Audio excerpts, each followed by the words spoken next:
হ্যাঁ, ডান দাও, ডান দাও, ডান দাও। নয়াদিগন্ত ফেসবুক লাইভে স্বাগতম জানাচ্ছি আমি মোবারক হোসেন খান। যেটা সরকারের কথা ছিল সেটা এখন জামাত ইসলামী করে দেখাচ্ছেন। দীর্ঘ 50 বছর এই খালটি যেটা আপনারা দেখতে পাচ্ছেন, সেই খালটি দীর্ঘ 50 বছর ধরে এভাবে অকেজো অবস্থায় ছিল, পরিত্যক্ত অবস্থায় ছিল। বর্ষাকালে এখানে মানুষের নাভিশ্বাস ছিল, দুঃখ দুর্দশা ছিল। আবার বর্ষাকাল গেলেই এখানে মশা মাছির উপদ্রব বেড়ে যেত। বর্ষাকাল আসলেই মশা মাছির জন্য মানুষের খুব কষ্ট হতো। এই দুর্ভোগ লাঘব করার জন্য বাংলাদেশ জামাত ইসলামী তারা তাদের নিজস্ব অর্থায়নেই এই বীর্যাকালটি খনন করছে। আমরা সশরীরে সরজমিনে আমরা নিজেরা ভিজিট করেছি, দেখেছি। এখানে কাজ চলছে, চলমান চলছে। প্রায় কোটি টাকার বাজেটের এই কাজটি একটি রাজনৈতিক দলের পক্ষে সম্ভব হচ্ছে।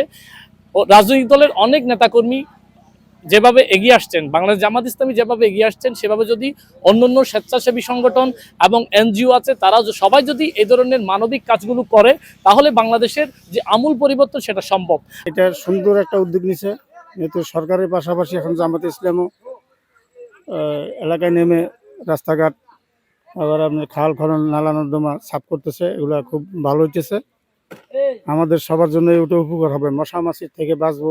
এটা মনে হয় ভাই, আজ 25 বছর পরে এই নালাটা এই কাজ করা হইতেছে। এই মশার গন্ধ, ডেঙ্গুর মশার গন্ধ, আমরা ঘুমাইতে না, কাজ করতে না, শান্তি মতো খাইতে পারি না, এই অবস্থা। বাংলাদেশ জামাত ইসলাম একটি মানব সেবামূলক প্রতিষ্ঠান, এক ধরনের প্রতিষ্ঠান।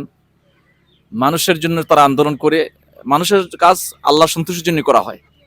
প্রত্যেকটি মানুষ যদি তার প্রতিনিধিত্বমূলক কাজ করে আল্লাহকে সন্তুষ্ট করার জন্য, তাহলে তার চাল চলন, ব্যবসা, লেনদেন, সমাজসেবা প্রত্যেকটাই আল্লাহ সন্তুষ্টির জন্য হলে সেই কাজের মধ্যে মানুষ খুশি হবে, আল্লাহ খুশি হবে। বাংলাদেশ জামাত ইসলামী চট্টগ্রাম মহানগরী এই জলবদ্ধতার প্রোগ্রামেই আমাদের মহানগরীর আমির শাহজাহান চৌধুরী এটা চ্যালেঞ্জ হিসেবে নিয়েছেন।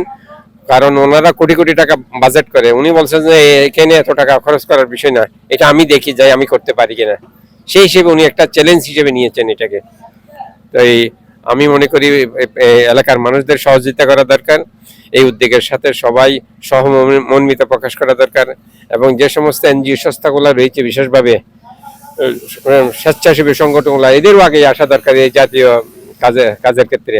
আমরা জামাত ইসলামী আমাদের 4 দফা কাজ, 4 দফার মধ্যে একটা হলো আমাদের সমাজসেবা, সমাজ সংস্কার, ইসলামী মুআশারা, যেটা আমরা এটা আমাদের জামাতের প্রতিষ্ঠা লগ্ন থেকে মৌলানা মরহুম রহমতুল্লাহ আলাইহি যখন জামাত প্রতিষ্ঠা করেন তখন থেকে এই কাজটা, এটাকে আমরা অর্থনৈতিক এবং নানা সীমাবদ্ধতার কারণে ব্যাপকভাবে করতে পারি নাই। এখন আমরা এই উদ্যোগটা নিয়েছি।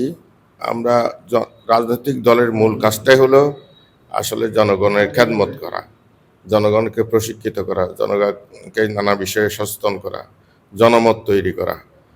তো আমাদের দেশে দুর্ভাগ্যজনকভাবে রাজনীতি হয়ে গেছে এজিটেশনের।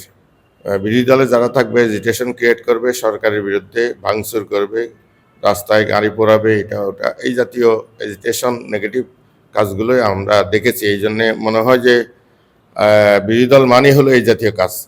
তা আমরা এই ঘূর্ণাবর্ত থেকে দেশের মানুষকে বের করে আনতে চাই। আমরা চাই যে সহযোগিতামূলক রাজনীতি, পারস্পরিক প্রতিযোগিতা থাকবে, প্রতিযোগিতাটা যাতে প্রতিহিংসায় রূপ না নেয় এবং প্রত্যেকে যাতে হাত ধরাধরি করে দেশের জন্য সুনাগরিক হিসেবে আমরা আমাদের দায়িত্ব আছে সেটা যাতে পালন করি।